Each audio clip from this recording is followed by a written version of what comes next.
Hi, I'm John Maxwell. When the top companies in the world are looking for trainers, speakers, and coaches, there's one name that stands above the rest, and that's Maxwell Leadership. Our certified team members have gotten proven results for companies all over the globe, and our reputation, I'm proud to say, is second to none. Some of our members have risen to the top of their profession, including the one you're going to meet today. I proudly introduce you to my friend Bob Fabian Zinka.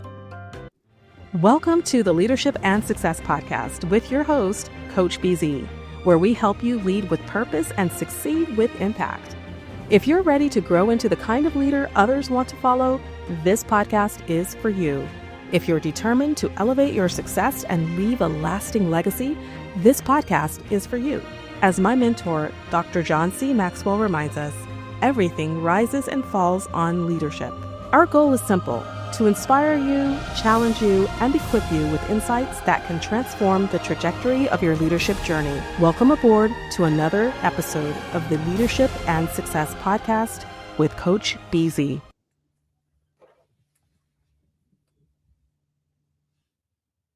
Sandbox AQ focuses on the strategic intersection between AI and quantum technology. So we support the public sector, specifically the DoD, and federal entities with quantum sensing, quantum navigation, quantum simulation, and for the purposes of our conversation here today, quantum cryptography.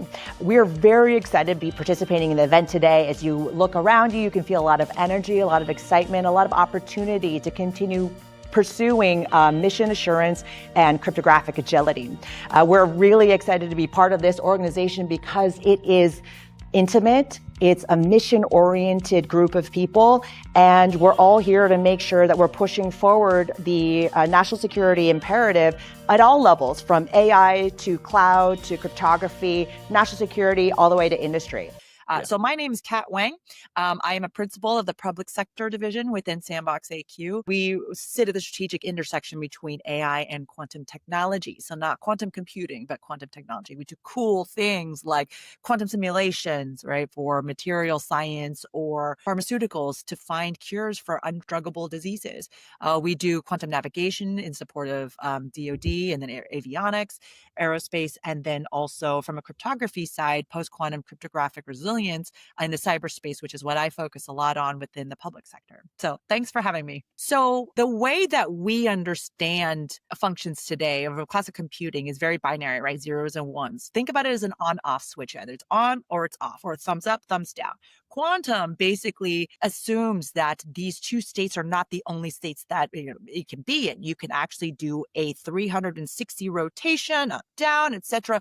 The idea is like these quantum physics, like things can exist in multiple states at one time. And the reason why this is important from a quantum computing standpoint is instead of being a very linear model, like if I want to get from point A to point B, moving like up and down, going in a linear path, we can start thinking about it from a more lattice-oriented path, right? Like a three-dimensional or a cube perspective. And you can, what that allows you to do is start to do computations in rapid contexts. Now, what that means from a cyber perspective is from cryptography, a lot of the ways that we protect our information, we encrypt it today, that's going to be at risk. If you are not using post-quantum, like once quantum computing computers exist, really, if you're not using resilient algorithms that help to prevent quantum computers from decrypting your data, then literally everything that a cyber adversary has stolen for the last 20 years can be decrypted much faster, order of magnitude faster, as opposed to like 100 years, we're talking in months, right? So when that happens, then the entire security layer that we have, the security infrastructure that we have, breaks down. And that's very bad.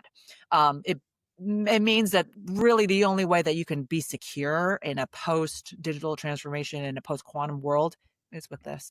Yep. Yeah. Welcome back to the 1890s. Am I right? So that's what it is in not so many words.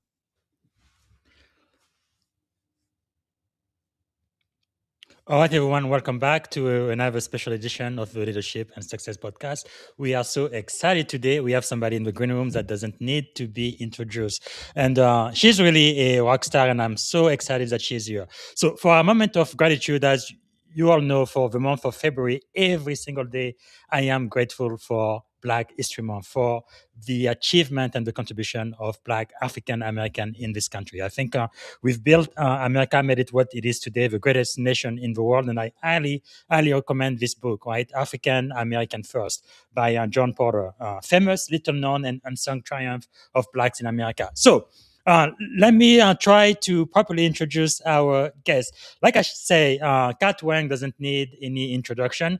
She stands at the crossroad of cyber, AI, quantum, and national security. She is a principal public sector at Sandbox AQ, founder at Control Alt Defeat IO, 16-year Google veteran, 2026 WASH 100 award recipient, if you can believe that, co-chair of United Women in Cyber. Man, is there anything that she doesn't do? Kathryn describes cybersecurity as the immune system of a digital ecosystem.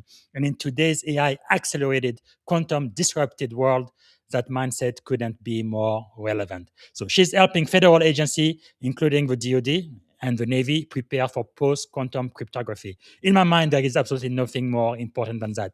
AI-enabled defense and zero trust at scale. This conversation is about leadership under consequence. So without any further ado, please help me welcome to the Leadership and Success Podcast, Kathryn Wang. Thank you. Thank Good you very afternoon. much for that wonderful introductions. Wow. I'll tell you one thing that I cannot do, Bob. I cannot run an 8-minute mile. No. Not even on my best day, maybe like we're talking a walk, trot, canter at 11 minutes, best day. No, can't do it.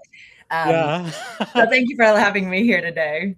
No, I'm so good. I guess that's the best time I've ever ran a mile. I did like a mile and a half in like 11 and 52 seconds. The best time I've ever had. When I joined the Navy 21 years ago, I was a cat fruit potato and I couldn't run to save my life.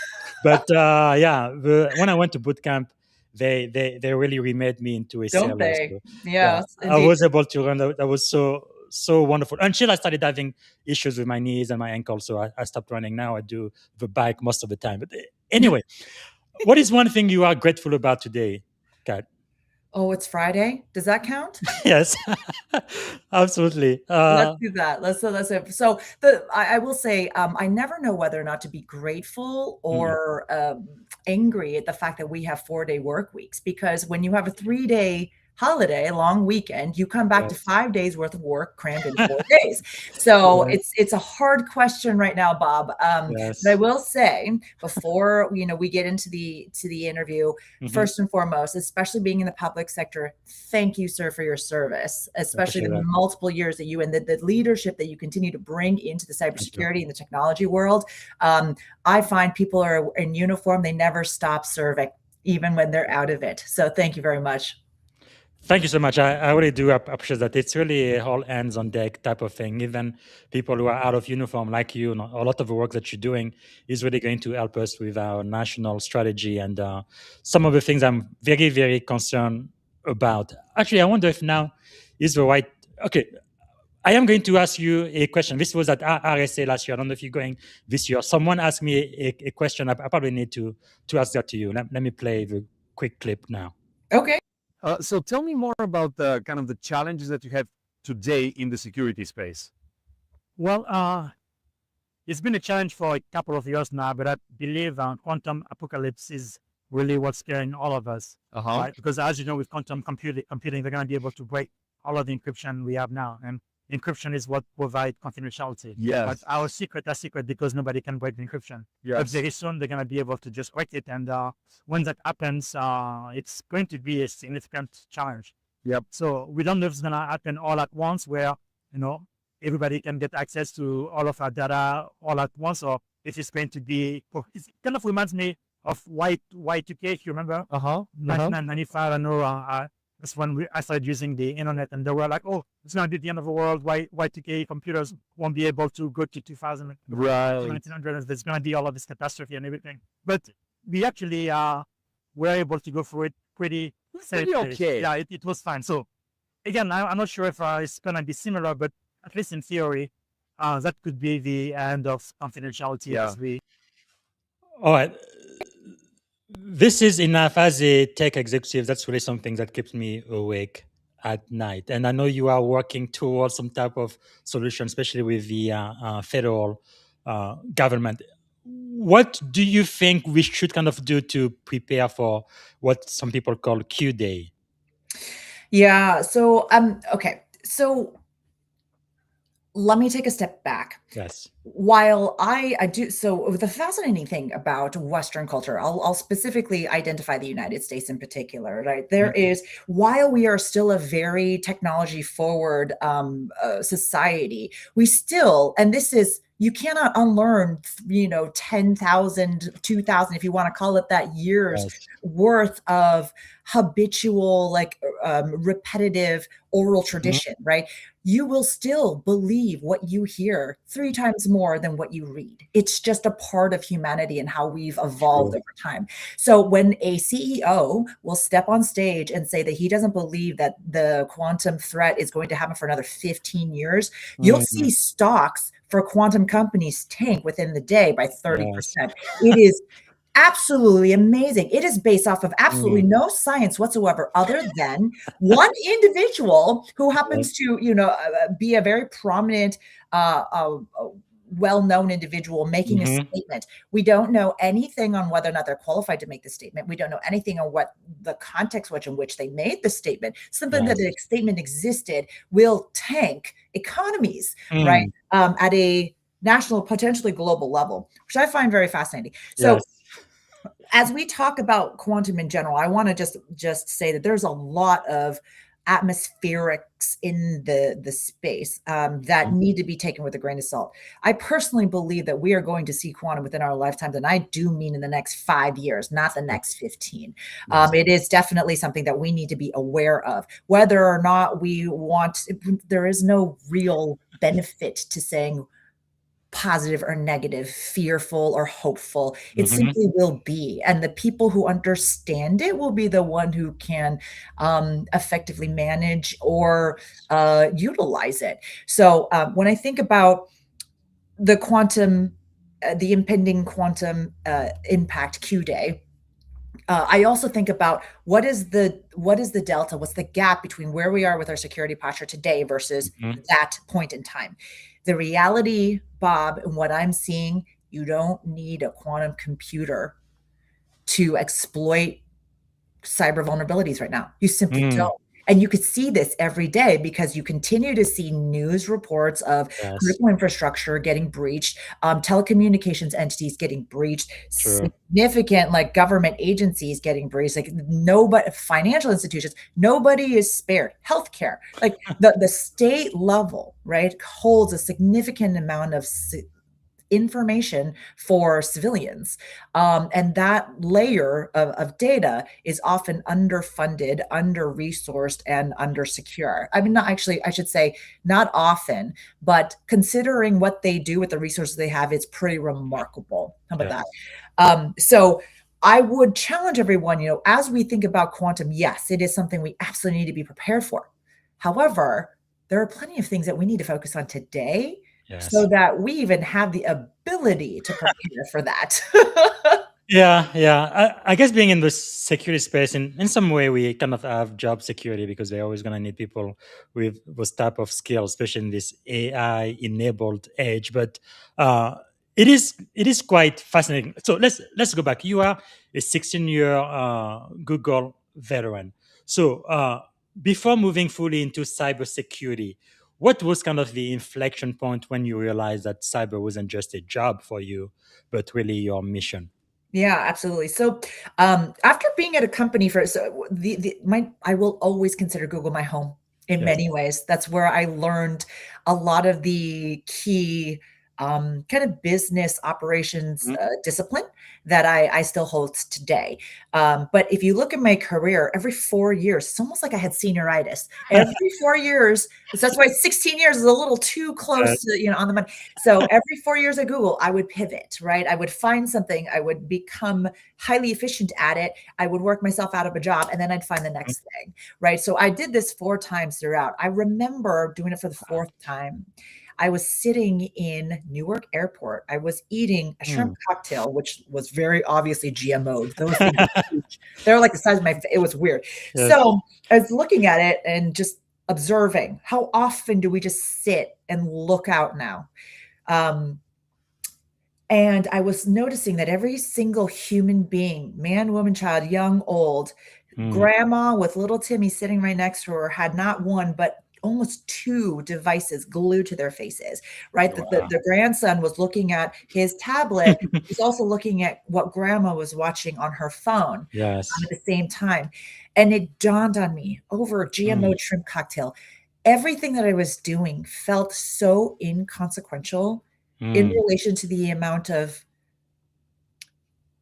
influence and dependency that we as a society have on these devices. So my mind immediately went to, oh my God, like if we are as dependent on these devices as it looks like we are, the security of these devices is extremely critical. It is as almost more important than locks on our doors and airbags in our cars, because we're only on those things a few hours of the day. We are on our devices 4 times as much. Yes. That was the moment. Wow.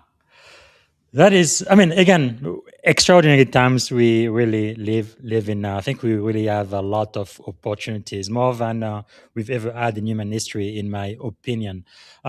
Because when my grandparents were alive back then, you get a high school degree and you're pretty much done with studying. You don't have to learn anything. You don't have to open another book in your life. You do the same job for 20 years, 25 years, and you retire, you get the gold watch. But those days are long gone. So something you've said, I think, is really insightful. Cybersecurity is the immune system of a digital ecosystem. Yeah. What do you mean by that, and how should leaders think differently about cyber today as opposed to like 10 years ago? Okay. So you served in the Navy, right? So you know the importance of having a disciplined healthcare routine. Yes. Right. So if we think about cybersecurity as a living, breathing organism, very similar, actually, I would say an enterprise. Let me take it up a level. Enterprise is a living, breathing organism, like almost like a human body. Then the cybersecurity that underpins it is essentially the immune system. I will never forget, there are certain moments in your life where you just remember quotes, remember certain concepts. One of them was with a woman by the name of Gabrielle Lyon. And she was talking about how America does not have an obesity problem. America has a muscle problem, right? If we think about, instead of, and there's several books about this, right? The subtraction problem. If we stop thinking about positioning things as taking things away, think about things as adding things toward something, and then you're spinning it in a slightly more positive way and feeling psychologically that you're gaining something out of something that you're doing. So if you think about, technical debt, bad habits, no MFA, all of this like unwanted stuff, obesity, and when we instead make it about a positive thing of building resilience, building muscle, then all of a sudden you have a very different perspective. Because muscle itself, it doesn't just exist, right? It requires work. It requires longevity. Like the older we get, the older our platforms are, the more important this muscle becomes, right? So what leaders need to understand, and when I say leaders, I am not talking about the CISOs. I'm not talking about the operators. I'm talking the people, or the people who understand the risks. I am talking about the other 99%, the board members, the executives, the CEOs. We need that discipline. We need that hygiene. We need to think about what something will do to us before we put it into our bodies, right? So that analogy tracks when it comes to everything from bringing in hardware, which we talk about supply chain, intrusions, to technology, which we're probably going to get into AI at some point in this conversation. Yes, absolutely. But that's what I mean by the immune system. That is really powerful analogy. I really love that, because it really makes the leaders, the executive, to really think differently about cyber. Because I've been in Silicon Valley for about 12 years now. Most companies I have worked for, especially on the startup side, they really think of security, even legal privacy, as a cost center, something they absolutely have to do only because they want to get those big logos, right? Yeah. Like many times when I've been the head of cybersecurity for a startup, basically the only reason why they hired me is because Microsoft, Google, one of those Fortune 500 companies said, no, I won't buy your product unless you show me that it is secure. And then, okay, check in the box. We have a person here who's an expert, and this is their job. But it's not really part of a culture. And I think the way you are describing cybersecurity is definitely a way to kind of shift the mindset. Yeah. But now, what leadership lessons from Google still guide your decisions today at Sandbox Secure? So I continue to follow Eric Schmidt in all of his work that he does, even beyond Google. Yeah. And I will never forget, he used to say two things, and it stays with me today. Scarcity breeds clarity. Three very powerful words. Yes. And I remember that because, going from a big company, not everybody is built for startups. But when you take that innovative and get it done type of mentality, that word, not my job, is no longer in your vocabulary, right? Yes. And because you have to be very militant with how you spend your time, you start asking your questions like, does this make the boat go faster? Is this going to make a meaningful impact on what we're trying to achieve as a mission? What do I truly need in order to be successful? So I find that continues to guide me from my leadership perspective into my career today. The other thing that he said is take care of the customer, all else will follow. And I believe that wholeheartedly. We have seen startups continue to fail because they have a product and they're going out searching for a customer. That's not how that works. You should go search for a problem, then build the product, and then your customers will be delighted to buy from you, right? Yes.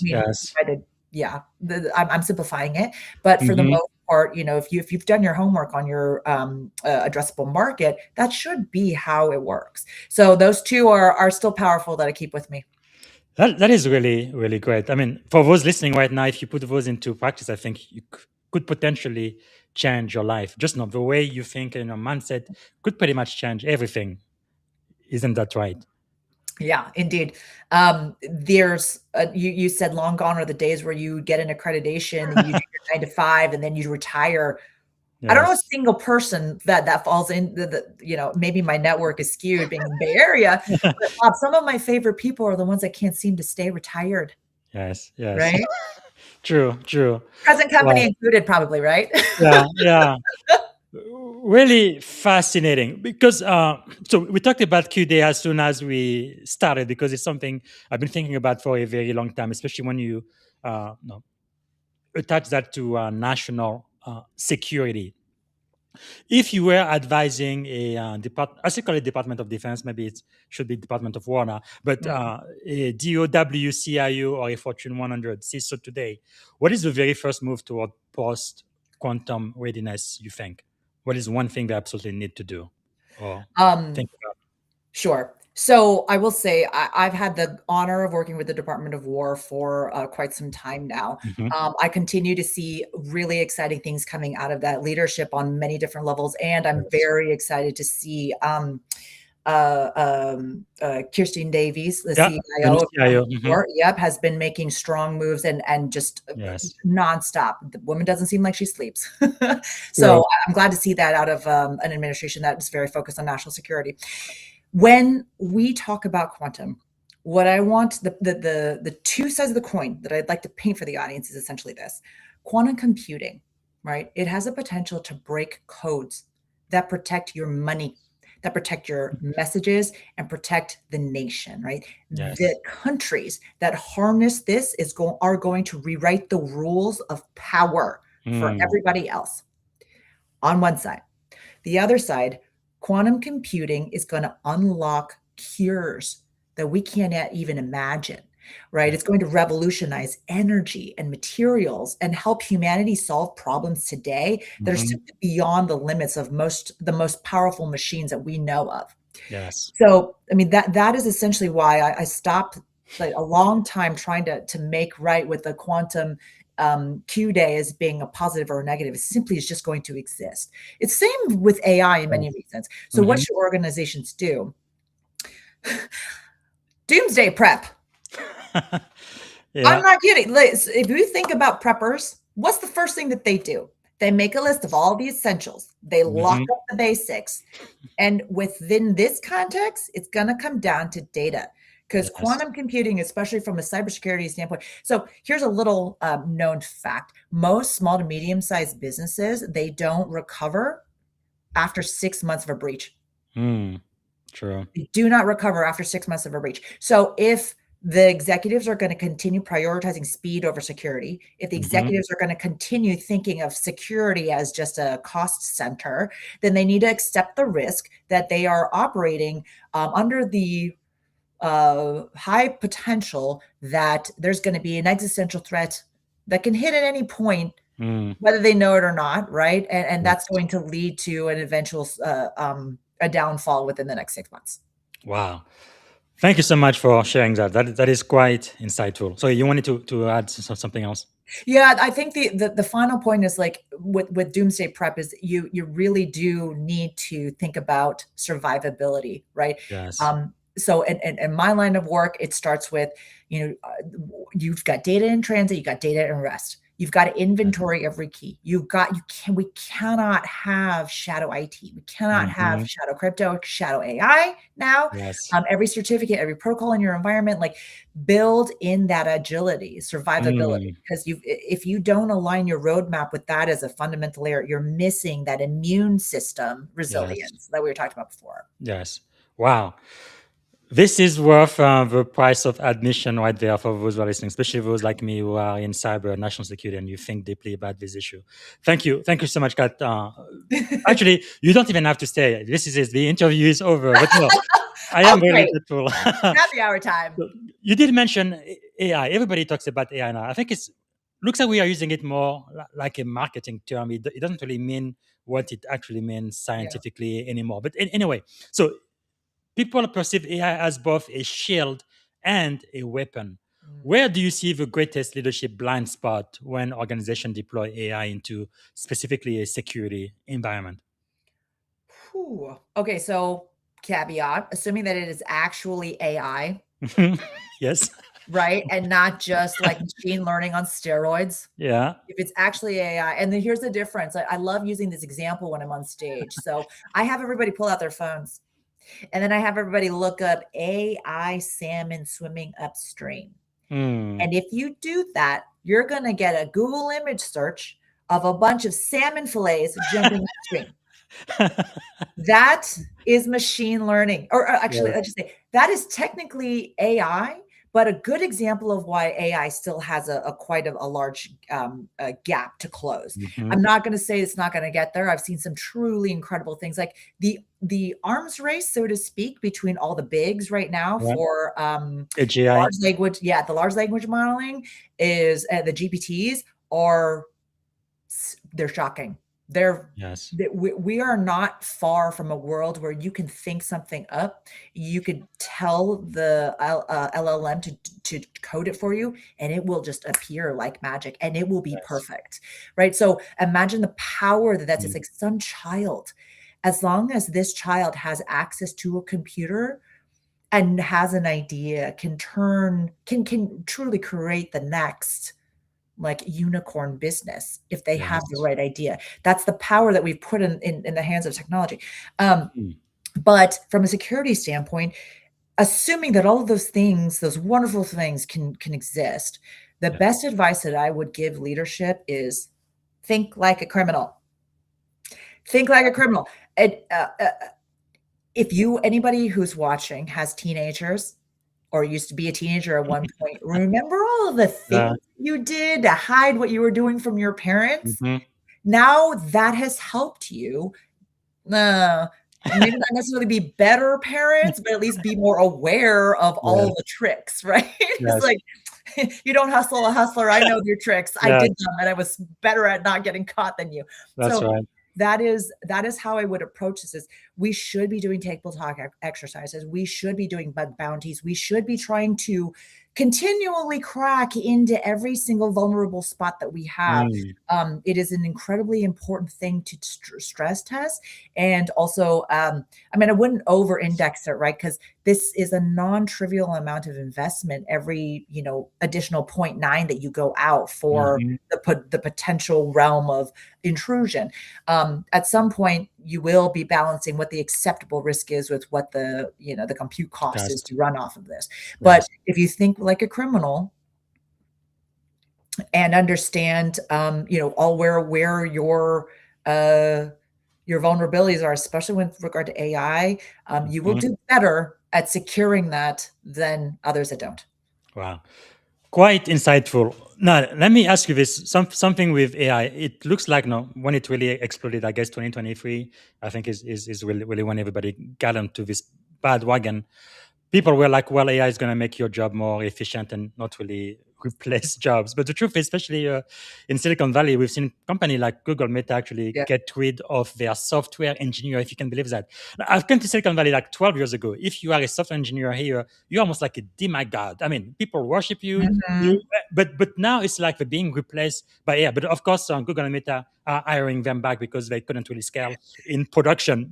But the point being, people going to school right now, Gen Zs, my kids, they feel like, well, would there even be a job for me when I am out of school? What would you advise someone who's just getting started in their career about what they need to do to prepare for this AI-enabled world, so this competitive? Yeah. Okay. What I would say to them is AI is going to change literally everything that we do. Everything that we do. Again, do not think about it from a positive or a negative side, right? Think about it that it's simply going to exist. What are you going to do? A good example, a friend of mine used this, back in the Industrial Revolution when Thomas Edison commercialized the light bulb.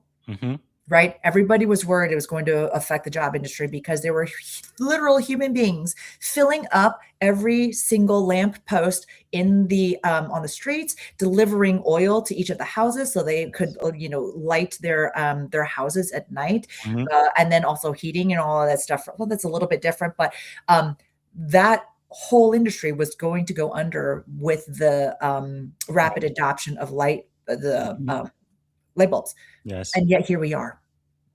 We're still here as a humanity, and we've survived that. We've innovated beyond that. I would encourage every single person to think about what job it is that they want to do, how AI is going to impact it, and how to get ahead of that. What can AI not do that makes you valuable?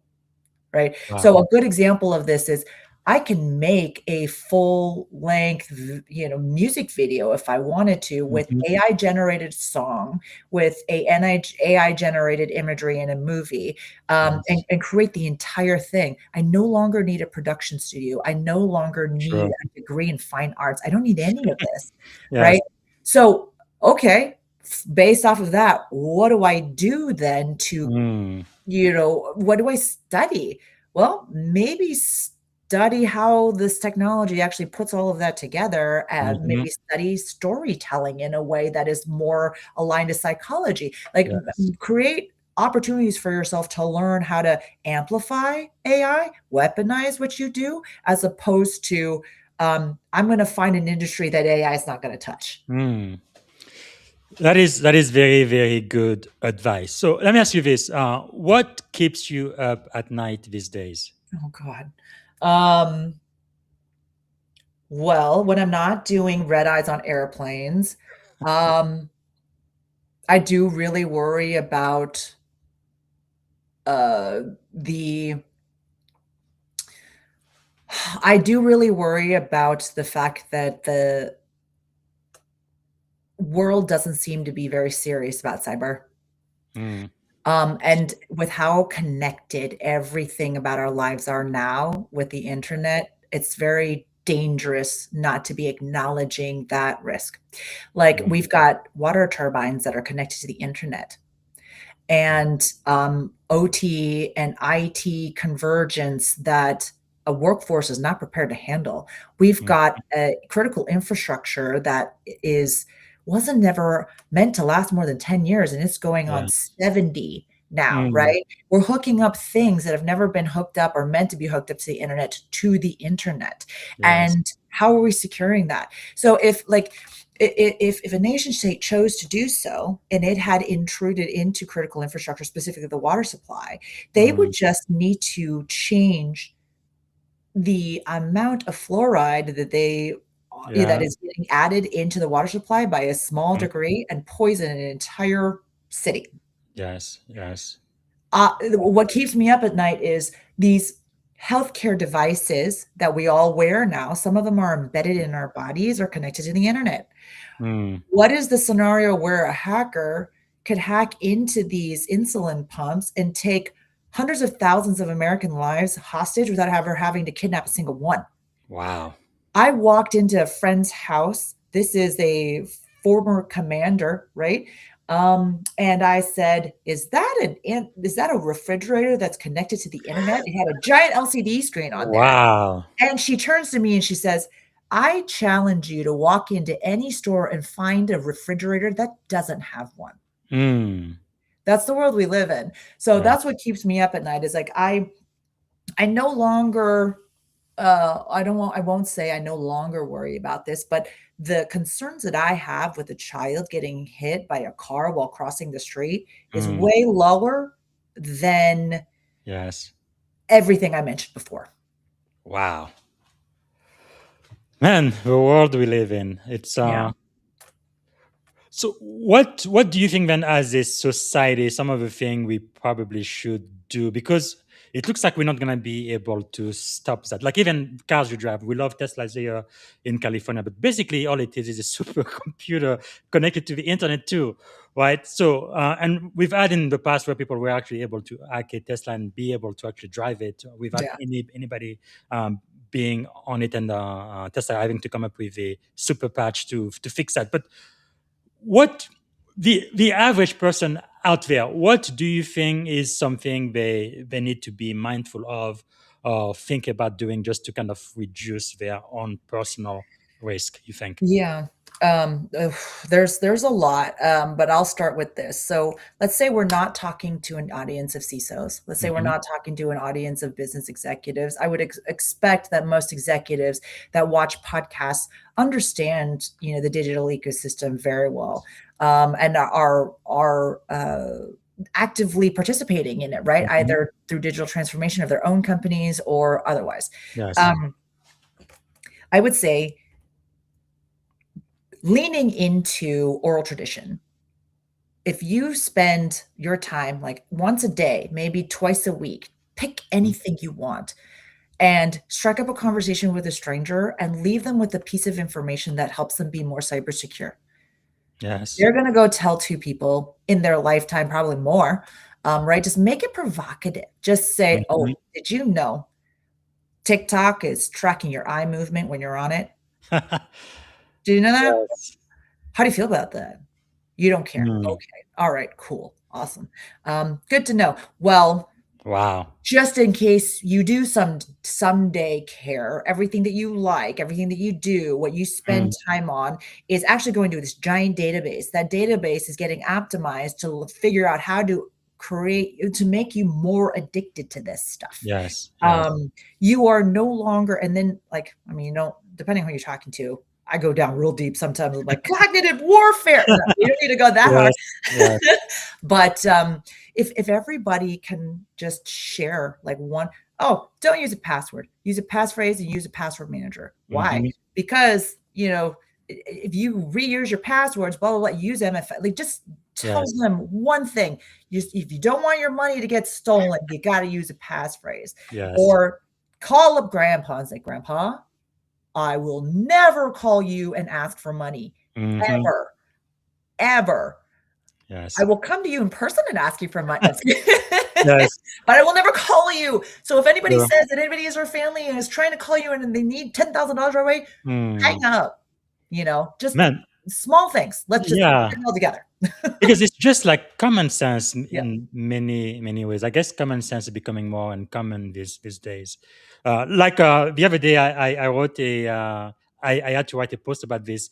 Kids today, I think they observe 1,000 kids. They are taking their books, but instead of reading the book, they think it's an iPad, so they are clicking like it's a computer screen instead of Oh, turning the pages and reading. It was just crazy, the type of things that are happening now. But anyway, so I kind of feel like maybe we need to do more with public-private partnership. And I know at Sandbox AQs that is something that you do. Do public-private partnership often discussed, but not rarely optimized. What does a functional cyber ecosystem actually look like, in your opinion?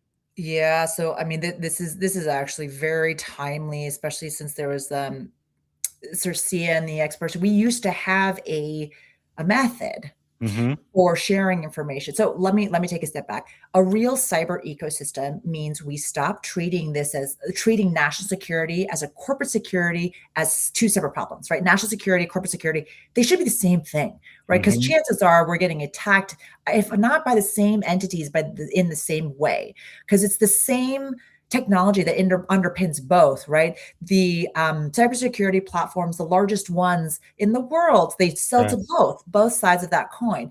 The network, the responsibility is shared.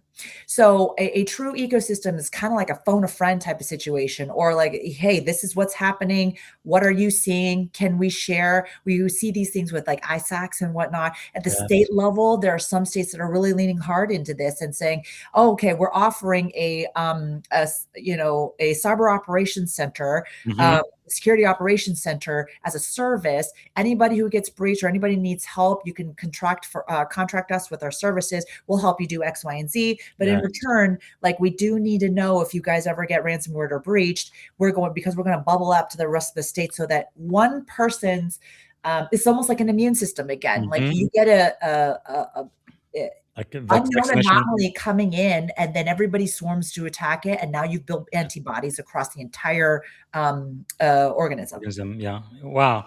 I really love that analogy. It makes it. I guess one thing I like about you is you take very complex things and you make them quite simple. In the green room, you were saying sometimes we see it in your work, right? You don't want to be too technical because most people are not going to understand, but you really bring it down to where the common man can say, yes, this makes sense, and maybe there is something I can do different. So thank you so much for adding so much value Yeah. to our organization. So we have about 20 minutes left. I'm gonna get into more of your mind, kind of go behind the curtain and see why you are so successful, and what makes you you, and what we can probably learn from your example and from your experience. So I'm going to start by asking, what do you believe is the greatest lesson you have ever learned, whether it's in life, in leadership, in cyber, or just in general? Yeah. Greatest lesson. Okay. All right, here we go. Pain is weakness leaving the body. I've heard that Pain before. is weakness leaving the body. Yeah. That is the most, and let me extrapolate that. Some of the most inspirational people that I know of are the ones that came from extremely humble beginnings. Mhm. And I'm not talking about people who are successful from having a life of privilege. Yes. I'm talking about the ones that somehow grew to be astronauts from extremely humble beginnings, Yes. right? And when I look at all of those accomplishments, I realize that a big part of that is embracing failure, Mm. and understanding that it's not just an obstacle, it is an enabler. Yes. Right. So I continue to do hard things every day. And some days you feel like you just got kicked in the stomach repeatedly. And the Mhm. next day you've got to decide whether or not you're going to get back up. And the choice to do that is Yes. what helps you build discipline and resilience right up here. Mm. Right. So you had asked, like, what do I remember from Google that has made me a strong leader? Yes. It's not just Eric's quotes about scarcity breeds clarity, but I find inspiration from people all over, especially in the military. So your history in the United States Navy, Admiral McRaven, Yeah. He is very well known for saying, if you want to change the world, start off by making your bed. Yeah. Do small, habitual, discipline-oriented things. It's cognitive Mhm. training at that point, so that when life gets hard and, things Yes. are difficult, like, you have the conditioning psychologically. It's all Mm. psychological that, will help you push through. So the best advice that I Wow. could give people, and the greatest learning that I've ever had, don't I mean, take the easy way out if that's if that's appropriate for the situation, but do not shy away from doing difficult things, because we only know what we're capable of once we Mm. fall down and get back up. We have to get our hearts broken to learn to love Yes. ourselves. We have to go through a lifetime of trauma in order to know how strong we are. So do Mm. hard things. That's powerful. Wow. So you have to be the man in the arena. Yeah. It's wow, Yeah. powerful. So what do you believe then is the secret to your success? Why have you been so successful? Yeah. So I'm going to rephrase that a little bit. I think about success slightly differently. Mm-hmm.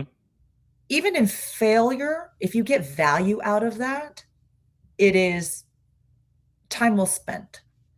Mm. Success is going to look very different for many different people. Yes. If I defined success based off of like 25-year-old Kat Wang, it would look very different. Mm-hmm.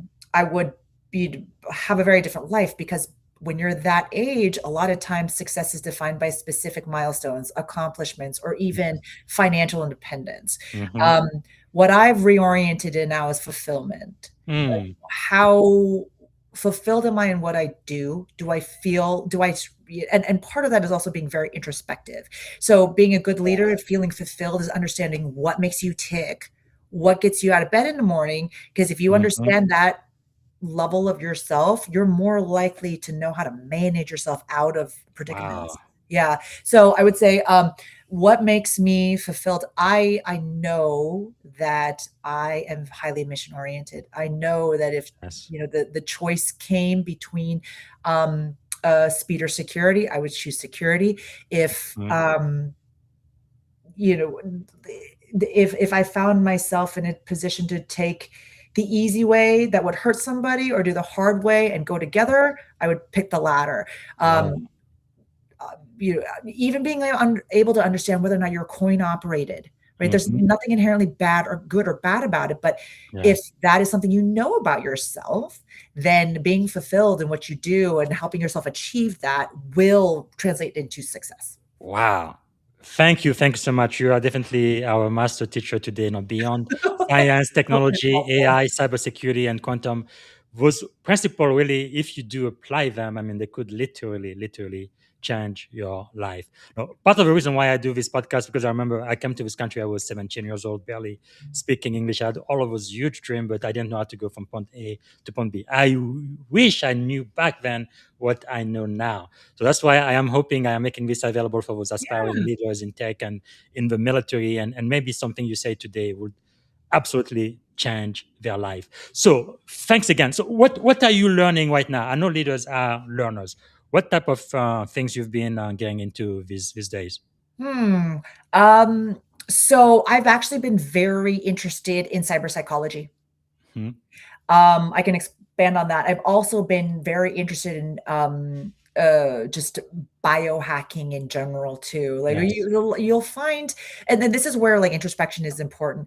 Hmm. Whenever I was told I can't do something, I don't know if it's defiance or if it's like a problem with authority. I was just like, well, are you sure it can't be Mm. done? And I would Yes. just try Yes. to find a way. I was like, really though? Like, what about for me? Are you sure? Yeah. Yes. So so if you can understand, like, what it is that, why certain things make you tick, this is part of the reason why I wanna better understand biohacking, 'cause I do think Hmm. I find parallels with, "Oh, you'll get more bang out of your buck if you lift weights for 40 Yes. minutes as opposed to go for a run for 5 miles." You know Yeah. what I mean? It's like value versus effort. Yeah. So, I am trying to take a lot of what I'm learning feeding like sifting through a lot of the fitness culture, because there's a lot of bad stuff out there, very similar to like the vaporware or snake oil that you see in the industry. Like Yes. very quickly assess what that looks like, and then pursue the things that are interesting, but then find the parallels that actually benefit other parts of your life professionally, because you never know when those adjacencies help, right? Yes. The other one is these cyber psychology. Like, what is it about ransomware or phishing or smishing that is so effective? Like, how is it that cyber criminals have better understood psychology and how to unlock our brains and exploit that, where Yes. that is still the number one way of successful way of carrying out a breach? How? Yes. So the more I understand the psychology behind it, the more I can understand how to think like a criminal, the more we can integrate that strategy into our resilience. That is quite fascinating. Like, you've mentioned a couple of times about failure. Many times I love this con I have. One side is success. It was given to me by one of my skippers. The other side is failure. So success and failure being two sides of a very same coin. Yeah. How has failure shaped your life? We know about all of your successes. Again, huge congratulations. You are on WASH 100 2026. Woohoo! That is huge. Thank What, you. what about failure throughout your career or personal life? How has that shaped you? Yeah. So, I have to say, I was very fortunate at Google. I was surrounded by a lot of people that focused on shared successes. I didn't fail all that much. By my definition of failure, I did not fall down and have to learn to pick myself up for quite some time. It was when I left home, so to speak, and joined startups that I understood how to identify red flags when I saw them, to quickly identify people of consequence when I saw them, to understand what good culture is and how culture eats strategy every day of the week. There are several failures where I trusted people I shouldn't have, or I did not listen to my own intuition, or I stayed in situations that longer because I had a desire and a commitment to make it work when other people didn't share the same commitment. So all of these, though, like I said, pain is weakness leaving the body. You are going to have to deal with some of this, and it's going to hurt. Like there was one year where I lost 20 pounds because of the work environment that I was in. Yeah. When you start to see physiological manifestations of the stress on your body, that is when you have to listen. If you do not, nobody stands to benefit from that. Yes. Wow. Thank you so much for sharing that. What did you learn through that experience? Lots. I learned, I think the biggest thing is I learned my time is very valuable. Yes. There is no amount of money ever bought a second of time, right? That's the quote from Iron Man. So if time is our most valuable currency, do not waste it. That's what I learned. Wow, powerful. Thank you. Man, so many wisdom nuggets today. Really appreciate that. We have about 6 minutes left. I think I can land this plan on time. If you could choose three people to have dinner with, who would you choose and why? They could be alive, dead, or even fictitious characters. Oh, I really wish I could have met Charlie Munger in my lifetime. I've spoken to other peers and colleagues who have, and he just not only seemed like a really just an incredible businessman. I was the number one of Warren Buffett, right? Yes. So not only just an incredible businessman, but then the kind of insights that he would offer would not only be profound, but also it carried a sense of jovialness, or what's the word I'm looking for? It was just a happy statement, right? Where you would hear it and so one of my favorite quotes is, mimicking the herd invites regression to the mean. There's so much to unpack there, especially as we Yes. talk about um, taking chances, Hmm. right? Like we didn't go into outer space by trying to follow the status quo. Yeah. Yeah, it was just incredible. So the other person that I would love to meet is Dr. Sarah Payne. She is a Mm. professor at the Naval War College in Rhode Island. Wow. Yeah. I continue to watch her on YouTube and her assessments of warfare and like history. She's a specialist in I think China and Russia, especially as it pertains to Wow. like um uh, uh, what's the word I'm looking for? Um, just war history, Hmm. right? And Vietnam War and how it actually Wow. traces back beyond like not even just the 50s, but also the 40s and earlier, and how the dynamics between China and Russia and the United States has changed over the last what 100 years, so to speak, 80 Amazing. years. Yeah. So she's another person. The third, oh man, Einstein. Yeah, Albert Einstein. Yes, I would really love to meet him. I've read some of his work, and I do think his concept of paradoxical thinking Hmm. really helped me get through a lot. So Yes. both truths could be accurate at the same time, Yes. especially when it comes to like talking about quantum. Like both of those statements can be true. Schrodinger's Yes. cat, right? I gravitate towards people whose ways of thinking help me make peace or at least shortcut Hmm. the processing between the statement and the impact. Wow. Powerful. Well, thank you so much for sharing that. So, if well, let me ask you this: is there a book you would recommend to my audience right now? We do read a lot here. You know, I the last book, yes, the last book that I read, and I've been actually telling everybody about it, is this book called Battlefield Cyber. Hmm. So in your intro, yes, that's the one. So I've read Yes. it twice now, and I really enjoyed it. Wow. I've actually recommended it to several people who That's so are cool. maybe not familiar with cybersecurity and just need to Hmm. understand how this fits in with the overall digital ecosystem. It is Yes. very digestible. It's very well written. Hmm. Written by Michael McLaughlin, who is actually also a Navy Intel Cyber Command, and then also now a cybersecurity attorney. Wow. So I would recommend that one. Battlefield Cyber. And you also recommended this book, one of my mentor, Yes. the Admiral William McRaven, Make Your Bed. Why should people read this one?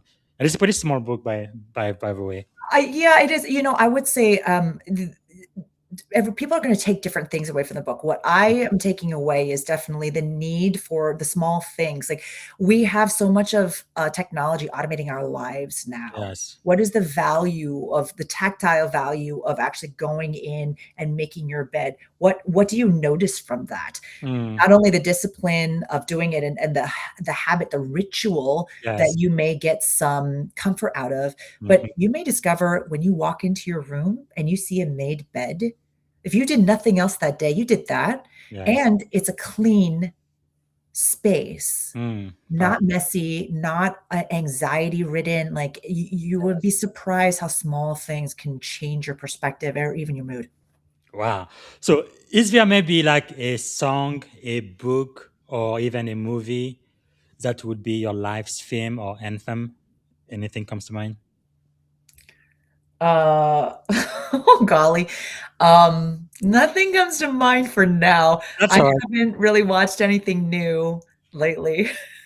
Like I know I've been playing the piano since I was 7 years old, and music has a huge part in my life. Sometimes when I'm feeling sad or whatever, there's music that can completely change my outlook on life, or something happened in my life, and if I listen to a song, it takes me back to a specific milestone or something. But I will mm, say thank you for that. That's actually reminding me one thing that I would suggest, and this is a special like mental hack from me to mhm, you.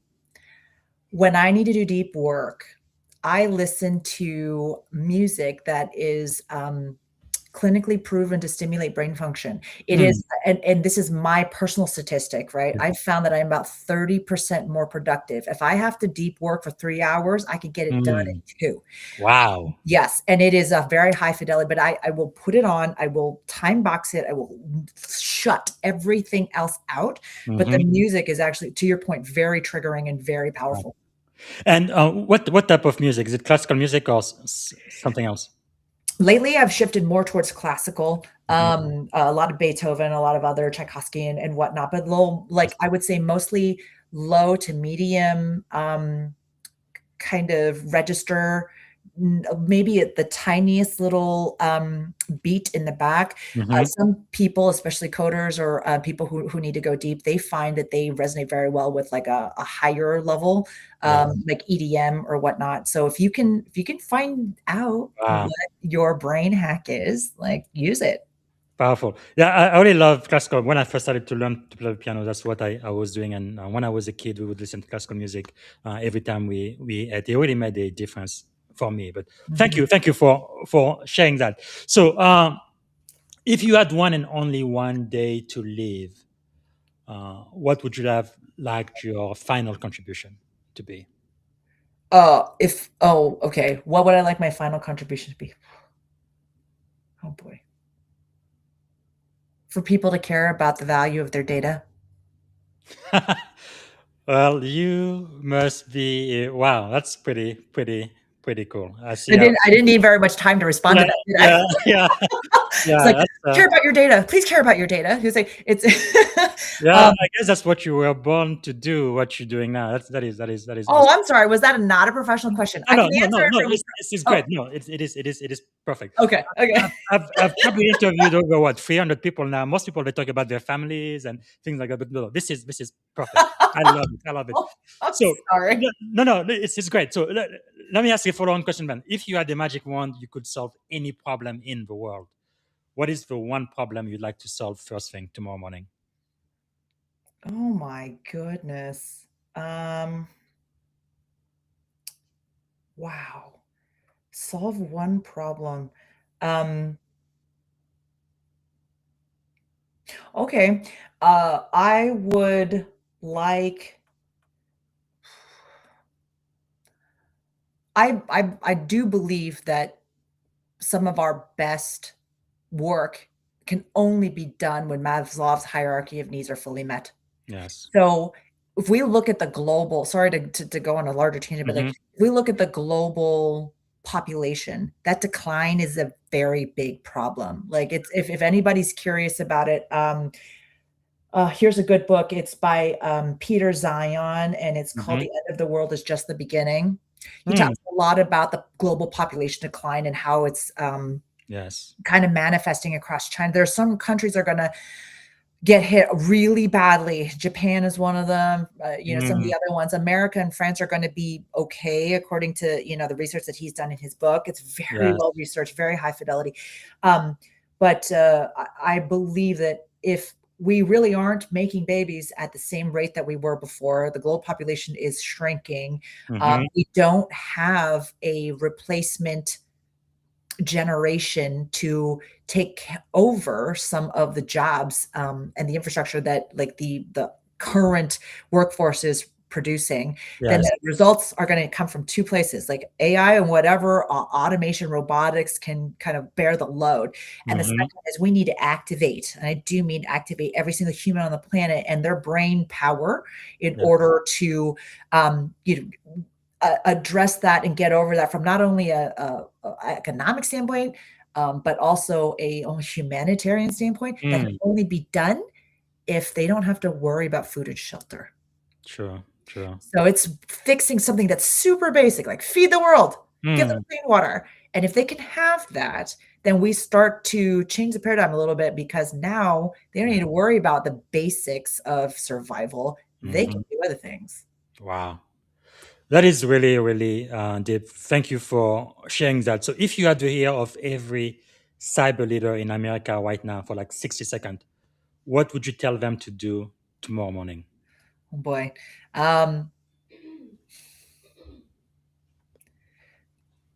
I would say um, I have mad respect for the cybersecurity leaders. I believe that they truly do know what their priorities are. Mm-hmm. Um, I would say, it's outside of cyber leadership is not about preventing an attack. It's about ensuring the organization can take a hit and then Yes. keep on operating. Find a way to make the latter part happen. Yeah. Try Resilience. to find a way to quantify the value of what you do so that the board knows Mhm. that security is part of the operation. Like Yes. if you don't have it in you to secure your product, then you don't have it in you to run an enterprise organization. Mm. Powerful. Well, every good thing comes to an end. What can we do to add value back to you, Kat? Oh my goodness. First thing, take something that you've learned from some cybersecurity professional, whether this podcast or something else, go tell a friend. Go Yes. help elevate the global understanding of cyber resilience. Do one thing. If you'd like, if you had fun today, my speaking style is very similarly to how I communicate on LinkedIn. Feel free to check that out. I drop what I call brain snacks, very digestible content. A lot of times it's articles, and the algorithm will take over, right? Like if Yes. you click on something, you find it interesting, the algorithm will start sending you more thoughtful Mhm. pieces about this, and you will start to learn more. So I hope, please care about your data. That was the third thing. Mm. Please care about your data. Everything that you do, every interaction, even how many times you pick up your phone is being tracked. And if you do not care about what is happening to that data or how it's being used to classify you, or maybe how it's even being secured, then your entire digital identity is just out there in the ether and people are monetizing off of it. They're making money off of you, or they could try and be using it for some other nefarious purpose. So care about Mm. your data. All right. So I'm going to ask you one more question before we end. But first, let me ask you: is there a question I should have asked you I didn't get a chance to ask? Anything else What's you with wanted the to? Rubik's cubes? I get that all the time. Okay, you want to answer? Sure. So, okay, this is my favorite cube here. And my favorite, I mean, I hate this cube with a fiery passion. So if you look at this cube, it's the same size, Mhm.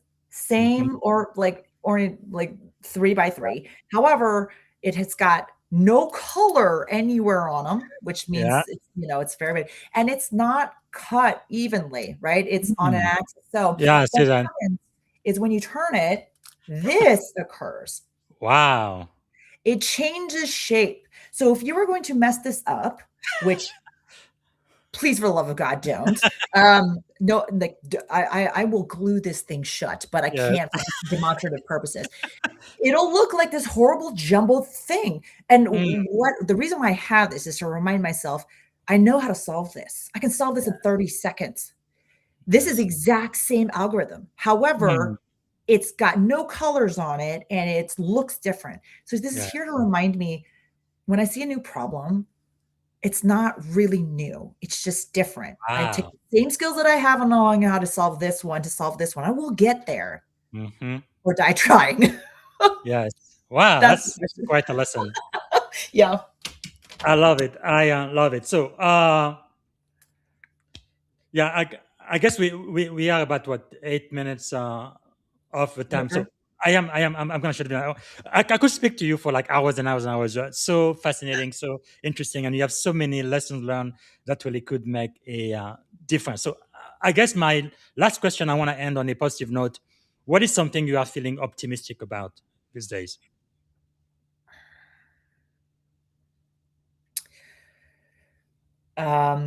I do have high expectations for artificial intelligence. Yes.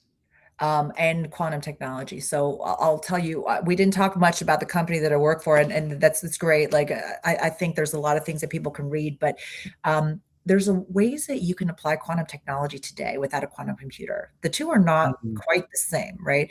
So one of the things that we're doing is we're using quantum technology and quantum simulation capabilities through data simulation, and we're ingesting massive quantities of everything that we could find, right?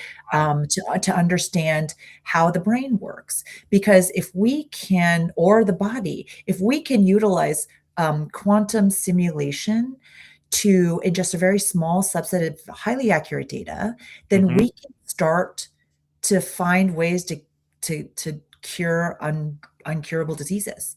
Like the people who have drugs, like when you get to the pharmaceutical industry, it's like a $9 billion industry, and with a greater than 90% failure rate.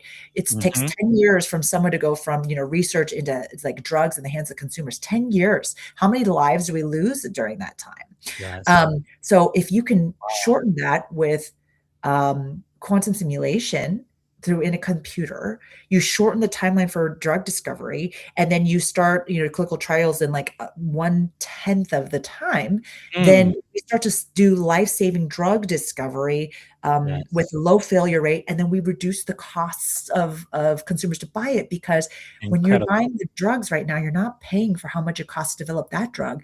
You're paying for how much it costs to develop the drugs that failed. Yes. Wow. That could be life-changing. It would be, and like energy storage and all of that. You can imagine the AI quantum intersection really is extremely powerful, which is why securing it from post-quantum threats, right? If I were a nation state, why would I invest billions of dollars into educating my own workforce to do innovation when I could just go and steal it from some other nation? Yes. Wow.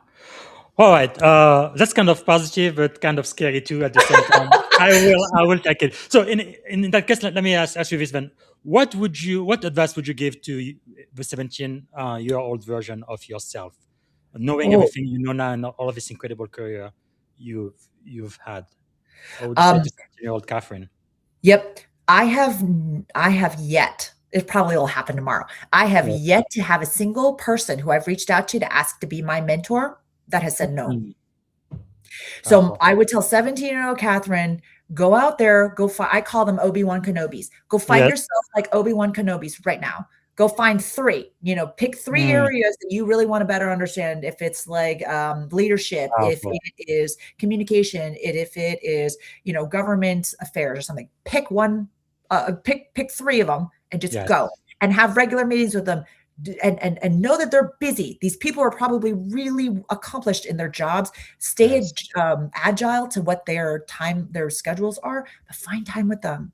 Do it because it'll help you start where they left off. That is powerful. Okay, we are going to end there. Thank you so much. This is really a master key to success in my own life. Without all of my mentors, it's impossible for me to have accomplished half of whatever I was able to accomplish so far. So thank you so much, Kathryn. And the very, very last question, what is one word that describes our experience on this podcast today? One word. Fun. And I'm so grateful, privileged, and sorry we went about 10 minutes over, but I am so grateful to have this conversation with you. Thank you so much. It was wonderful. Thanks for having me, Bob. We'll chat soon. Okay. Thank you. Bye. All right, everybody, this was worth the price of admission. So many, I call them wisdom bombs. She just so full of wisdom. And if you listen to what she's saying, it's not really that difficult or complex, but it's really something that could add a lot of value in your life. So once again, thank you so much to Kathryn Wang, Principal Public Sector at Sandbox AQ, and WASH 100 2026. I can't believe it. All right, so I'm going to be back. I will have 3 interviews on Monday, and I'm going to be letting you know who those people are tomorrow. But I will be back with our study of the book of Proverbs. This is not a religious study. It's just focusing on wisdom and leadership lesson from a book written more than 2,000 years ago and how it is still applicable today. So I believe I owe you from chapter 16 all the way to chapter 20. So I'm going to make time to make it happen today or tomorrow. All right. Until tomorrow, Have a wonderful rest of your day and a great weekend. And thanks again for being with me on the Leadership and Success podcast. Bye for now. Thank you for tuning in to the Leadership and Success podcast with your host, Coach BZ. If today's episode added value to your leadership journey, be sure to subscribe, share, and join us again for more wisdom nuggets on how to lead better and achieve greater success. Remember, leadership is the most critical skill of our time. The world will always need leaders to inspire others, drive innovation, and execute meaningful strategy. So why not count yourself among the bold leaders shaping the 21st century? Until next time, stay inspired, stay committed, and keep leading with excellence.